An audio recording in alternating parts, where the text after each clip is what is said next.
खुलुमबाय स्टुडियोआव दं आं भाग्यश्री बसुमतारी। एनके इउनिट एबसुआ रंजालि बैसागु फोरबो फालिनो थाखाय साखाफारा।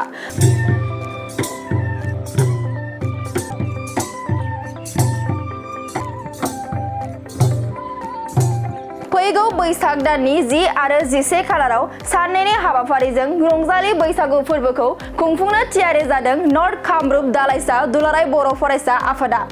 बर'नि हारिमुखौ अराय गोजोर लाखिनायनि थांखिजों बर'नि आंगो दोरोङारि दामजुफोरखौ लानानै बैसागु फोरबोखौ बाक्सा जिल्ला सिमला पुलिस थानानि सिङाव थानाय लोखि बाजार गणेश मन्दिर गेवलां फोथाराव खुंगा 39थि बैसागु फोरबो फालिथायखौ साननैनि हाबाफारिजों गेलेमु, हारिमु, थुनलाइ आरो खौसेथिखौ लाखिनो थाखाय थियारि जाबाय एनके इउनिट एबसुआ।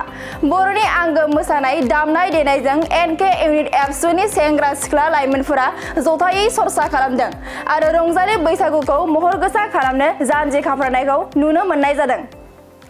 बयनिसिमबो गोदान बोसोर रंजालि बैसागुनि गाहाम हामलायनायखौ गोसो गोरबोनिफ्राय बावहरनाय थाबाय। जों एनके इउनिट एबसुआ बोसोरफ्रोमबो रंजालि बैसागु फोरबो फालिथायखौ खुंबोगासिनो। देग्लायबो जोङो 39थि रंजालि बैसागु फोरबो फालिथायखौ खुंफुंनो थाखाय थागथियारि जादों। जोङो जोंनि एनके इउनिट एबसुनि सिङावनो थानाय गणेश मन्दिरनि फोथाराव साननैनि हाबाफारि लानानै गाजा गोमजायै बे रंजालि बैसागु फोरबो फालिथायखौ खुंफुंनो थागथियारि खालामदों। फैबाय थानाय बैसाग दाननि 10 आरो 11 खालार बा 24 आरो 25 एप्रिल बे खालाराव जोङो जोंनि एनके इउनिट एबसुनि रंजालि बैसागु फोरबो फालिथायखौ गाजा गोमजायै खुंफुंनो थि खालामनाय जादों। जोंनि बे एनके इउनिट एबसुआव गासै मोन 11था गामिफोर दङ। बे मोन 11था गामिनि गासिबो रायजो राजाखौ लानानै धोरोम, राव बा जोंनि राजखान्थि एना एनि गासैखौबो बावगारलायनानै जोङो बे रंजालि बैसागु फोरबो फालिथायखौ गाजा गोमजायै खुंफुंनाय जायो। देग्लायबो जोङो बे साननैनि हाबाफारि लानानै बे रंजालि बैसागु फोरबो फालिथायखौ गाजा गोमजायै खुंफुंनो आखायाव लादों। जोङो बैसागुनि 10 खालार खालि फुंनिफ्रायनो आफादनि फिरफिला बिर होनायनिफ्राय लानानै बैसागो फालि बिर होनायनिफ्राय लानानै गोजोननि थाखाय फारौ बिर होनायनिफ्राय लानानै जोंनि हारिनि थाखाय बर' माहारिखौ गेरेमसा माहारि दानो थाखाय जायफोर बिथांमोना मुंख्लं जालांबाय बिथांमोननि सावगारियाव बिबार बावनायनिफ्राय लानानै जों गाजा गोमजायै खुंफुंगोन। आरो बे हाबाफारि जोबनायनि उनाव जोङो माखासे थुनलाइयारि बादायलायनाय, गेलेनाय बादायलायनाय बेखौ लानानै जोङो बे 10 खालार खालि जोङो जोंनि जा खुंफुंनो लानाय बेखौ थागथियारि खालामदों।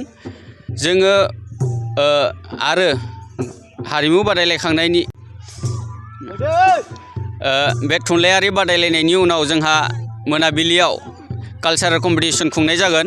बे कालचारेल कम्पिटिसनाव जोंहा बैसागो मेथाइ रोजाबनाय बादायलायनाय, बैसागो जेवजा मोसानाय बादायलायनाय आरो आइजोफोरनि हान्जा मोसानाय बादायलायनाय बेखौ जों लानाय जादों। जोंहा जोबोर गाजा गोमजायै बे हाबाफारिया जालांगोन 10 खालार खालि।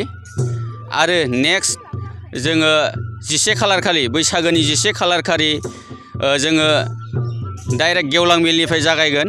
गेवलां मेलाव जोंहा आलासि महरै लेंहरजानाय जादों। जोंहा नैथि सान बा 11 खालार खालि बैसागोनि 11 खालार खालि जोङो डाइरेक्ट गेवलां मेलनिफ्राय जोंनि बे हाबाफारिखौ जागायगोन। बे गेवलां मेलावनो जोङो गेवलां मेल बेखेवगिरि हिसाबै जोंनि जायगानिनो MCLA बा 22 नं कक्लाबारि समस्तिनि MCLA मन्टु सार बिथांखौ जों हांख्रायदों। आरो बे गेवलां मेलावनो जों गाहाय आलासि महरै जोंनि बाक्सा जिल्ला दुलाराय बर' फरायसा आफादनि आफादगिरि बिथांखौ जों हांख्रायदों। आरो मेलनि गाहाय बुंथिगिरि हिसाबै जोङो आसामनि केबिनेट मन्त्रि UG सार बिथांखौ जोङो हांख्रायदों।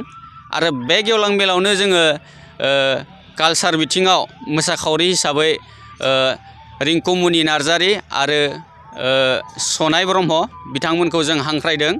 बेनिखायनो बे गेवलां मेलावबो जाहाथे जोंनि बयबो रायजो राजाफोरा फैलायनानै जोंखौ मदद होफैयो। आरो गेवलां मेल जोबनायनि उनाव जोङो कालचार नाइट बेखौ जागायगोन। बे कालचार नाइटआव जोंनि जाखांफुनाय जोंनि बाक्सानिनो लबिता बर' रोजाबगिरि बिथांखौ जोङो हांख्रायदों आरो जोंनि NK इउनिटनि सिङावनो थानाय बिथां जेलसिं बसुमतारी बा थांनाय 57थि बोसोरसालिया जथुमा जोंनि एबसुनि बेयाव देंखो मोसानाय 2-3आव देरहासार जानो हानाय जेलसिं बसुमतारी बिथांमोना जोंनि बे कालचार नाइटआव थागोन। बेनिखायनो बयबो जोंनि ओनसोलनि गासिबो रायजो राजा नोंथांमोनखौ फैनानै जाहाथे जोंनि बे खुंफुंनो लानाय बे हाबाफारिखौ जाफुंसार सारनायाव हेफाजाब होफैयो बेनि थाखाय बयनिसिमबो गोसो गोरबोनिफ्राय हांख्रायनाय थाहरबाय। मोनसे गोजोनथाव खौरां दतमा UN एकाडेमि फरायसालिया लानानै फैदों मोनसे गोजोनथाव खौरां। नंगौ, दतमा UN एकाडेमि फरायसालिया लानानै फैदों बेसेन नाङै मुं थिसननाय। दतमा UN एकाडेमि फरायसालिया 2025-26 सोलोंथाइ बोसोरनि थाखाय KG 1 निफ्राय थाखो 8 सिमनि थाखाय बेसेन नाङै मुं थिसननाय होगासिनो दं आरो बिथराय आरो फाइलिनि थाखाय फर्म बिलाइनाय आरो मुं थिसननायाबो सोलिगासिनो दं। आरो दतमा UN एकाडेमि फरायसालियाव हौवासा आरो हिन्जावसाफोरनि थाखाय हस्टेलनि खाबुबो दं।